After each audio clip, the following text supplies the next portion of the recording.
दोस्तों, इस वीडियो में आज हम शेयर करेंगे, स्टडी करेंगे, ट्रेनिंग करेंगे बैंक एंट्री के रिगार्डिंग। जो हमारी डेली की ट्रांजैक्शन बैंक के थ्रू होती है उसको हम ईआरपी में कैसे मेंटेन करेंगे उसके बारे में आज हम स्टेप बाय स्टेप इस वीडियो में आपको गाइड करेंगे। सबसे पहले जो भी हमारे बैंक अकाउंट है वो सबसे पहले जो भी हमारी ऑर्गेनाइजेशन का करंट अकाउंट है, ओडी है, लिमिट अकाउंट है, वो यहाँ पे हम अकाउंट क्रिएट करेंगे। सबसे पहले मास्टर में अकाउंट पे क्लिक करेंगे। जैसे सपोज करो मेरी ऑर्गेनाइजेशन का आईसीआई बैंक में एक करंट अकाउंट है, तो यहाँ पे मैं बैंक का नाम डालूंगा और यहाँ पे डाल दिया मैंने आईसीआई करंट अकाउंट। और इसका हमने ग्रुप क्या लेना है, यहाँ पे लेना है बैंक अकाउंट। यहाँ पे बैंक अकाउंट में आज की डेट में हमारा आईसीआई जो करंट अकाउंट है उसमें यहाँ पे कितना बैलेंस पड़ा है। सपोज करो मेरा यहाँ पे 3 करोड़ रुपया है, तो मैं यहाँ पे 3 करोड़ रुपया जो भी मेरा बैलेंस है आज की डेट में वो यहाँ पे मैं डाल दूंगा। ठीक है जी। यहाँ पे इसको हम ऐसे करके जो करंट अकाउंट है जो हमारी ऑर्गेनाइजेशन कंपनी का वो यहाँ पे क्रिएट करेंगे। इसको एंटर करके सिंपली हम इसको सेव कर देंगे। और दूसरा जो मेरी ऑर्गेनाइजेशन का लिमिट अकाउंट है, ओवरड्राफ्ट जैसे लोन वगैरह है या कोई ओवरड्राफ्ट बैंक लोन कर देती है, तो उसके लिए हम यहाँ पे क्या लेंगे, ओडी अकाउंट क्रिएट करेंगे एक। जैसे मैंने सेम बैंक में एक मेरा ओडी अकाउंट है,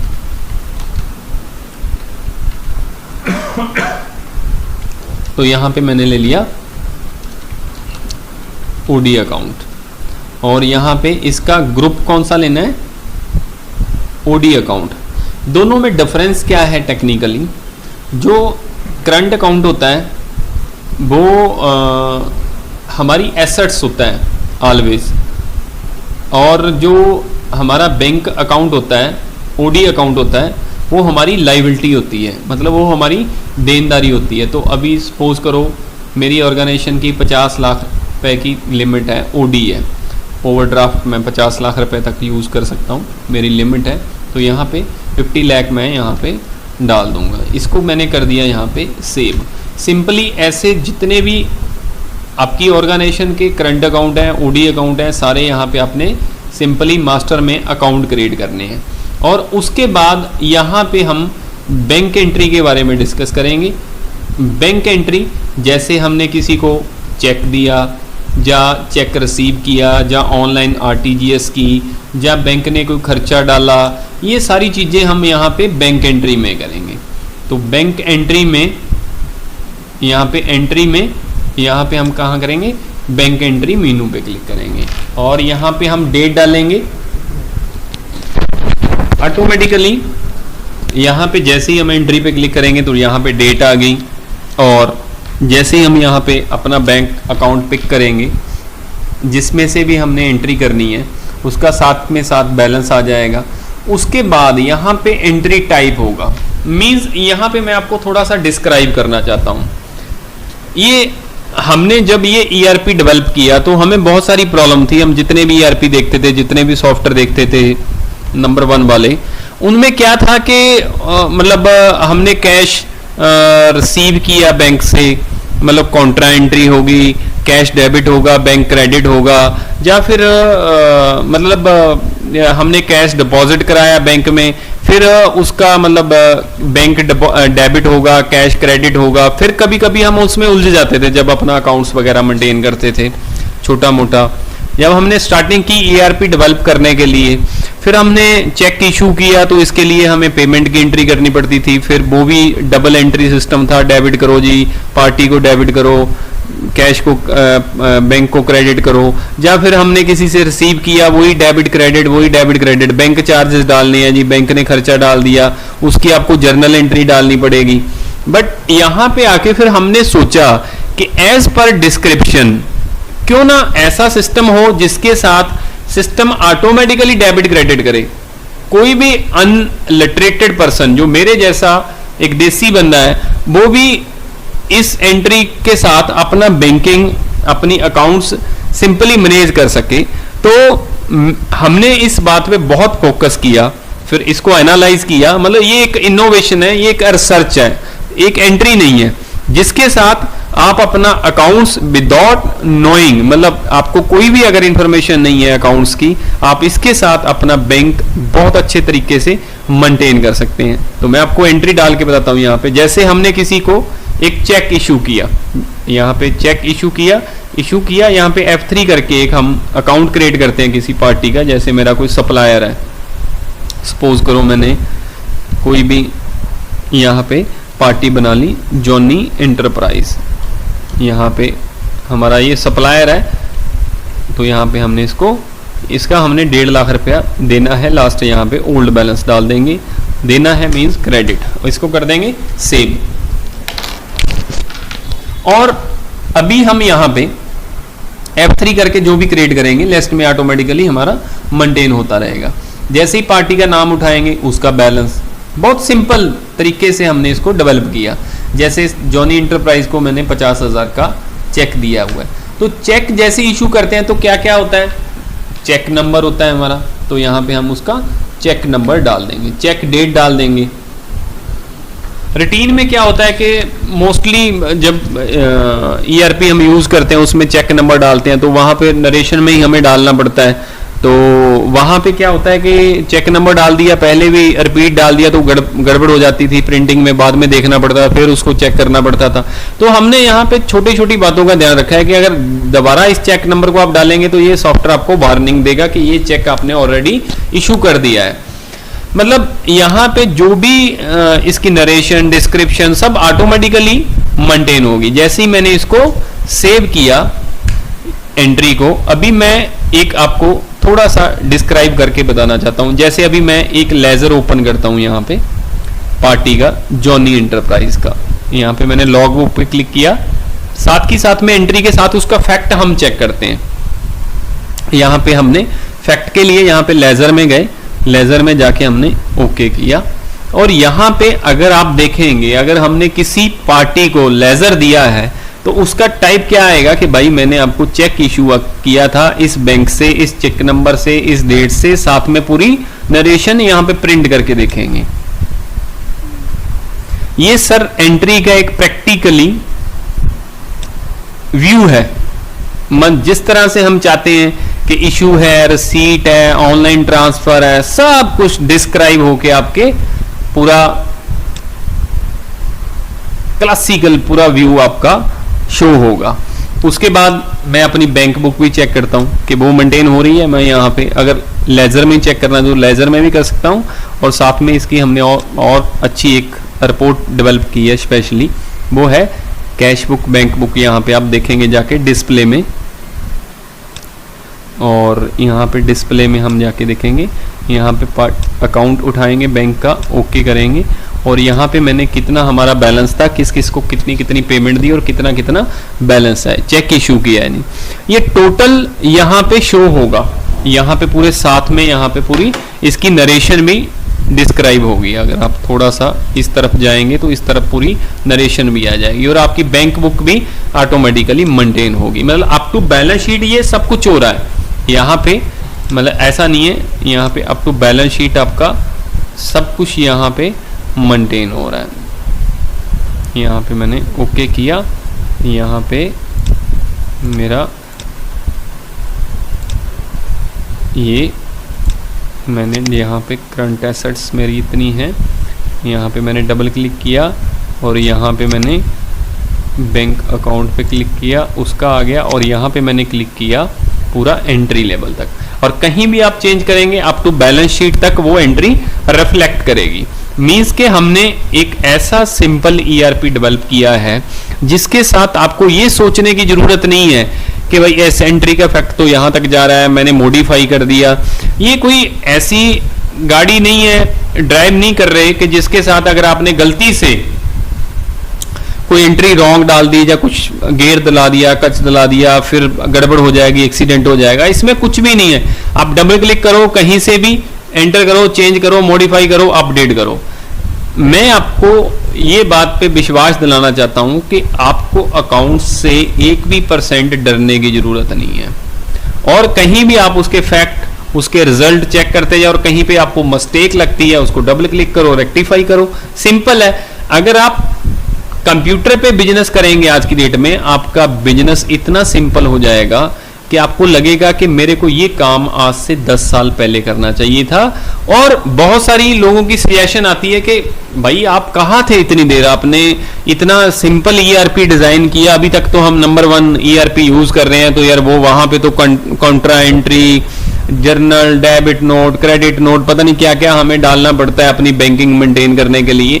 आपने इतना सिंपल इसको डिजाइन किया। हमने बेसिकली हमारी हर बात पे हम ये सोचते हैं कि जो मतलब जैसे मैंने एक बुक में पढ़ा है कि बिल गेट्स साहब कहते हैं कि जो चीज आप डेवलप कर रहे हो सॉफ्टवेयर इंडस्ट्री में, जो चीज आप डेवलप कर रहे हो उसके अकॉर्डिंग आप कितना भी कॉम्प्लिकेटेड मतलब आपको लगे, कितनी भी आपको उसके ऊपर लेबर करनी पड़े, बट उसका जो प्रोसीजर हो, जो सामने वाला कस्टमर हो, जो उसको यूज कर रहा है, जो उसका यूजर है, उसको इतना यूजर फ्रेंडली हो, इतना यूजर फ्रेंडली हो, उसको तो ऐसे लगे भाई कुछ भी नहीं है यार।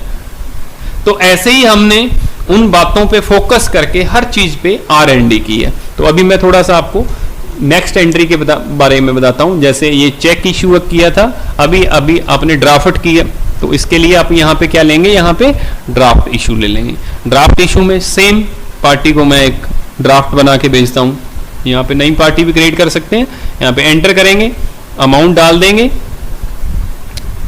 और ड्राफ्ट पे हमारा कितना एक्सपेंस लगा है, मतलब ये भी हमने यहाँ पे डाला हुआ है। इसकी एंट्री ऑटोमेटिकली हमारी जर्नल एंट्री पोस्ट होती रहेगी। और यहाँ पे 25 रुपए हमारे ड्राफ्ट के लग गए, हमने टोटल यहाँ पे इतने का ड्राफ्ट। और यहाँ पे डीडी नंबर, ड्राफ्ट नंबर हमने डाल दिया, ड्राफ्ट की डेट डाल दी, और यहाँ पे उसका रिमार्क्स डाल दिया। ऐसे करके हम यहाँ पे पूरी इसकी एंट्री करेंगे। इसको कर दिया सेव। ऐसे करके आप अपना यहाँ पे ड्राफ्ट इशू कर सकते हैं। अभी मैं एक और एंट्री करके बताता हूं आपको। अगर किसी ने हमें चेक दिया है तो उसके लिए भी आपको ये नहीं है कि आपको फिर रिसीट करनी पड़ेगी, या किसी ने आपको ड्राफ्ट भेजा है, या कोई आरटीजीएस आपने कोई भी चीज रिसीव की है, कोई भी पैसा आपके पास आया है बैंक अकाउंट के थ्रू, तो उसके लिए आपको ऐसा नहीं है कि आपको स्पेशली फिर वही journal entry, double entry system, फिर वो आपको देखना पड़ेगा। यहां पे आगे से बैंक एंट्री में आगे डेट डालो, और बैंक अकाउंट कौन से अकाउंट में आपकी वो एंट्री जमा हुई है वो अकाउंट आप यहां पे ले लो, और उसके बाद यहां पे चेक ड्राफ्ट रिसीव्ड एंट्री पे क्लिक करो, और यहां पे पार्टी में F3 करके क्रिएट कर लेता हूं। यहां पे ऐसे सुहाना वेंडर हैं हमारे, सुहाना एजेंसीज, ये हमारे कस्टमर हैं। इनसे हमने 5 लाख रुपया लेना था, ओल्ड बैलेंस था, लेना था मतलब रिसीवेबल डेबिट। और यहां पे मैंने सुहाना, जैसे ही मैं पार्टी का नाम उठाऊंगा यहां पे उसका बैलेंस आ गया। जैसे मेरे इन्होंने मुझे 2 लाख रुपया पे किया। और क्या किया, यहाँ पे चेक नंबर, ड्राफ्ट नंबर, यहाँ पे वही हम डिटेल डाल देंगे, किसके थ्रू आया है, डेट डाल देंगे, और साथ में नरेशन में डाल देंगे चेक के थ्रू आया, ड्राफ्ट के थ्रू आया, आरटीजीएस आई, क्या हुआ वो हम यहाँ पे डाल देंगे। बाय चेक, यहाँ पे मैंने डाल दिया बाय चेक, साथ में वो नरेशन में प्रिंट होता रहेगा। और ये हमारी एंट्री होगी अगर हमें किसी ने चेक, ड्राफ्ट या आरटीजीएस दी है।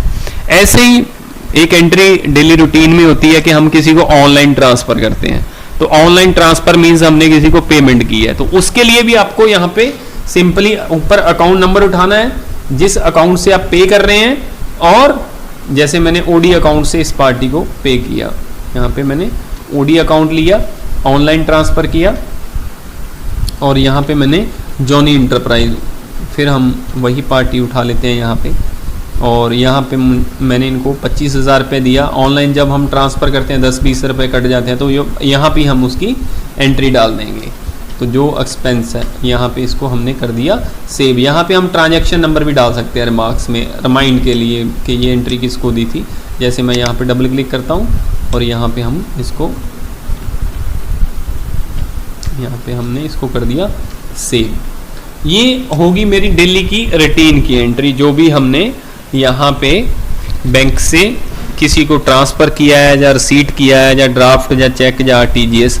अभी मैं एक आपको यहाँ पे, जैसे रूटीन में हमारी जॉब होती है, हम बैंक में सुबह कैश जमा कराते हैं या विड्रा कराते हैं, तो उसकी एंट्री कैसे होगी। मोस्टली जितने भी नंबर 1 ERP हैं उनमें कॉन्ट्रा एंट्री डालनी पड़ती है। कॉन्ट्रा एंट्री में मुझे ये नहीं समझ लगा कि कभी डेबिट करो कभी क्रेडिट करो, तो उसी चक्कर में हमने इसको आज़ाद किया, मतलब इनोवेट किया कि यहीं पे हम यहाँ पे कौन से बैंक से, अगर हमने यहाँ से बैंक से कैश निकाला है, ऊपर जिस बैंक से कैश निकाला है उसका अकाउंट ले लेंगे और यहाँ पे क्या ले लेंगे, विड्रॉ कैश फ्रॉम बैंक। जैसी डिस्क्रिप्शन वैसे ही यहाँ पे चेंज हो गया, तो ऑटोमेटिकली नीचे कौन सा अकाउंट आ गया, यहाँ पे कैश, पार्टी नेम यहाँ पे कैश आ गया। तो डेफिनेटली हम बैंक से क्या करेंगे, कैश विड्रॉ कराएंगे, तो सॉफ्टवेयर ने ऑटोमेटिकली यहाँ पे कैश पिक किया। उसका यहाँ पे कोई नरेशन, कोई डिस्क्रिप्शन के बाय चेक के थ्रू किया है, तो यहाँ पे हम उसका चेक नंबर भी डाल सकते हैं, कोई सेल्फ का चेक है हमने दिया है, वो यहाँ पे हम पूरी डिस्क्रिप्शन यहाँ पे डाल देंगे। इसको हम सेव कर देंगे, just filling the blanks bye, हाँ कोई पार्टी हमने वहाँ पे भेजी है, कोई लड़का भेजा है अपना, तो वहाँ पे हमने ये डिस्क्राइब कर दिया। अभी हमने बैंक कैश में जमा कराया, तो उसकी एंट्री कहाँ पे होगी, वो भी सेम, यहाँ पे हम ऊपर बैंक अकाउंट ले लेंगे और नीचे क्या ले लेंगे, चेंज करेंगे सिर्फ डिपॉजिट कैश इनटू बैंक। जैसे ही हम लेंगे तो यहाँ पे फिर कैश आ गया, ये अपने आप डेबिट क्रेडिट करेगा, सिस्टम की रिस्पॉन्सिबिलिटी है। सिस्टम को इतने सिंपल तरीके से हमने डिजाइन किया है, और ये क्या किया हमने, कैश डिपॉजिट करा दिया और इसको कर दिया, यहाँ पे हमने नरेशन डाल दी थ्रू जॉन, यहाँ पे हमने इसको कर दिया सेव। इस तरह से जो भी हमारी रोजमर्रा की एंट्रीज हैं बैंक की, वो सारी यहाँ पे बैंक एंट्री में मेंटेन होगी, ना कि कोई आपको डेबिट क्रेडिट किसी भी तरह की नॉलेज की जरूरत है। यहाँ पे अगर कोई बैंक ने हमारे पास स्टेटमेंट आती है, खर्चा डाल दिया, तो उसके लिए आपको कोई जर्नल एंट्री करने की जरूरत नहीं है कि हम बैंक को डेबिट करेंगे, एक्सपेंस को क्रेडिट करेंगे। यहाँ पे हमने क्या लेना है, ऊपर अकाउंट नंबर ले लेना है, जो भी हमारा अकाउंट है जहाँ से हमारा बैंक जिसमें खर्चा डला है, और नीचे हम क्या लेंगे, बैंक चार्जेस, और यहाँ पे बैंक चार्जेस ले लिया हमने, यहाँ पे हमने पैसा डाल दिया और इसको कर दिया हमने सेव। और इस तरह से हमारी जो बैंकिंग है वो सारी यहाँ पे ऑटोमेटिकली रिपोर्ट में आपको यहाँ पे पूरी दिखेगी। यहाँ पे अभी मैंने सारी एंट्री डाली और इसके बाद यहाँ पे मैंने अपना बैंक का स्टेटस देखना है। सर देखिए यहाँ पे ये मैंने चेक रिसीट किया, ये मैंने डिपॉजिट किया, ये इशू किया, ये डीडी इशू किया, ये विड्रॉ किया, ये मैंने खर्चे डाले और पूरी डिटेल। और मैं थोड़ा सा इधर की तरफ आपको लेके जाना चाहता हूँ। जब आप प्रिंटिंग लेंगे तो आपको पूरा यहाँ में साथ में पूरी आपकी नरेशन, ये आप प्रिंट करेंगे, पूरा नरेशन में आपका प्रिंट होगा। ये होगी आपकी सर पूरी बैंकिंग।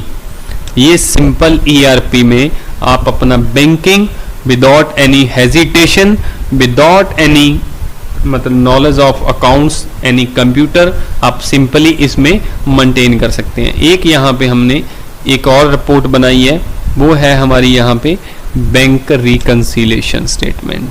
जैसे बहुत सारे लोग हैं वो चाहते हैं कि मैं बैंक रिकंसिलेशन चाहता हूँ, और हमने देखा है कि बैंक रिकंसिलेशन इतनी कॉम्प्लिकेटेड है, उसके लिए फिर स्पेशल एंट्री डालनी पड़ती है। यहाँ पे सिर्फ आपको क्लियर डेट डालनी है कि ये मैंने चेक इशू किया, कौन सी डेट को क्लियर हुआ। यहाँ पे आपको क्लियर अनक्लियर उस हिसाब से आपको रिपोर्ट यहाँ पे आप टिक करेंगे, कौन सी एंट्री क्लियर होगी, कौन सी क्लियर नहीं हुई, वो यहाँ पे अनक्लियर कौन सी एंट्री है। ठीक है, यहाँ पे पूरा आपका डिटेल में ये डिस्क्राइब होगा। अभी तक ये अनक्लियर है, अगर यहाँ पे हम रिकंसिलेशन में डेट वाइज डाल देंगे तो आपको रिकंसिलेशन करके ये पूरी स्टेटमेंट दिखाएगा। इसके लिए आपको स्पेशल कोई अदर एंट्री डालने की जरूरत नहीं है, सिंपल जैसे हम एक्सेल वगैरह में टाइप करते हैं यहाँ पे हम टाइप कर देंगे, तो जिसके साथ हमारा रिकंसिलेशन ऑटोमेटिकली मेंटेन होता रहेगा बैंक का। ये थी सर बैंकिंग की एंट्री एक सिंपल ईआरपी में, जो हमने बड़े मतलब सिंपल तरीके से इनोवेट किया है आपके लिए, कि स्पेशली आप आज की डेट में हमारी कंट्री को सिंपल अकाउंट्स जीएसटी पे मेंटेन करने के लिए एक अच्छे ईआरपी की ज़रूरत है, जो मतलब जिसमें ज़्यादा हेजिटेशन ना हो, जिसमें कोई ट्रबल ना हो, जिसमें कोई दिक्कत ना हो, जिसमें हर बंदा इजीली उसको मेंटेन कर ले। ऐसे इस ईआरपी की आज की डेट में बहुत ज़रूरत है। हम उसी तरीके से आपके लिए ये चीज़ें सारी डेवलप कर रहे हैं। जो भी आपकी सजेशंस, वैल्यूएबल सजेशंस हैं, और जहाँ जहाँ पे हमें लग रहा है कि जो हमारे बिजनेसमैन भाई हैं उनको एंट्रीज में कॉम्प्लिकेशन हो रही हैं, उनको हम बहुत सिंपलीफाई कर रहे हैं, और उनको इतना सिंपलीफाई कर रहे हैं कि उनको लगे कि यार अगर मैंने सॉफ्टवेयर आज से 10 साल पहले यूज़ किया होता तो मेरा आज की डेट में ये काम 10 गुना और बढ़ जाता। क्योंकि कंप्यूटर से जब आप अपना हिसाब किताब मेंटेन करेंगे, ट्रांसपेरेंसी आएगी, सिस्टम होगा।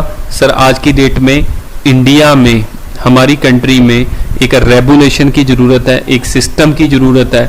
वो सिस्टम रेगुलेशन सिर्फ गवर्नमेंट ऑफिस में नहीं, हमारे हर जगह, हर ऑर्गेनाइजेशन में, चाहे वो स्कूल है, चाहे वो होटल है, चाहे वो एक करियाना स्टोर है, चाहे मोबाइल स्टोर है, जहाँ कहीं भी अगर हम यूरोपियन कंट्रियों की तरह, जापान की तरह हर जगह, चाहे वो ड्राई क्लीनर है, वहाँ पे अगर काम सिस्टमेटिकली ढंग से होगा, डिलीवरी होगी, स्टॉक ऑटोमेशन होगा, तो मेरा जो बिजनेसमैन भाई है वो हज़ारों लोगों को नौकरियाँ देगा। और इंडिया यहाँ पे लाखों साल जो उसने प्रोग्रेस नहीं की, और जो इस सिस्टम की वेट कर रहा है, जो इस रेगुलेशन की वेट कर रहा है, उसके हम सब लोग मिलके भागीदार बने। हम आपको सिस्टम इम्प्लीमेंट करने में हेल्प करेंगे, और आप सिस्टम में आइए और अपना सिस्टम कंप्यूटराइज कीजिए। थैंक यू, धन्यवाद, खुश रहो, जय हिंद।